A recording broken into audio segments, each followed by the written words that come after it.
আমাদের টেবিলে থাকা যন্ত্রটি হচ্ছে lumber puncture needle. Lumber puncture needle একটা হেমাটোলজিক্যাল ইনস্ট্রুমেন্ট। তো লাম্বার পাঞ্চার নিডলের বেসিক্যালি দুইটা পার্ট রয়েছে।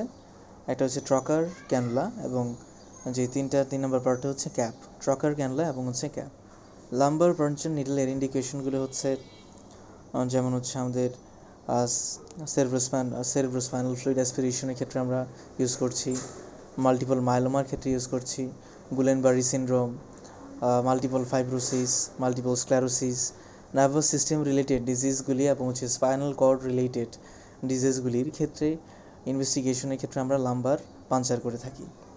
লাম্বার পাঞ্চার নিডলের কন্ট্রাইন্ডিকেশন হচ্ছে, অর্থাৎ যেই সকল কন্ডিশনে আমরা লাম্বার পাঞ্চার নিডলটাকে ইউজ করতে পারবো না, সেই কন্ডিশনটা হচ্ছে হিমোফিলিয়া থাকলে, অথবা যে সাইটে অ্যাসপিরেশন করা হচ্ছে সেই সাইটে কোনো ধরনের ইনফেকশন থাকলে, এবং হচ্ছে কোনো অস্টিওপ্যাথি, সাপোজ অস্টিওপোরোসিস বা অস্টিওডিস্ট্রফি থাকলে, সেক্ষেত্রে আমরা লাম্বার পাঞ্চার নিডলটাকে ইউজ করতে পারছি না।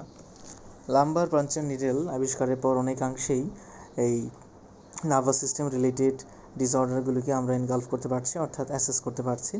যেহেতু সেরেব্রোস্পাইনাল ফ্লুইডটা আমাদের ব্রেইন এবং হচ্ছে স্পাইনাল কর্ড দিয়ে অতিবাহিত হয়, সেই ক্ষেত্রে আমরা লাম্বার পাঞ্চার নিডলটাকে ইনসার্ট করে থাকি হচ্ছে লাম্বার 3 এবং 4 ভার্টিব্রার মাঝখানে।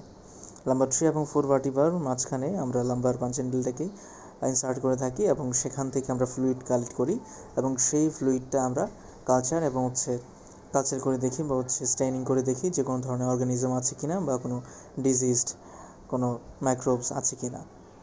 Thank you for learning, and thanks for sharing these videos, and enjoy this.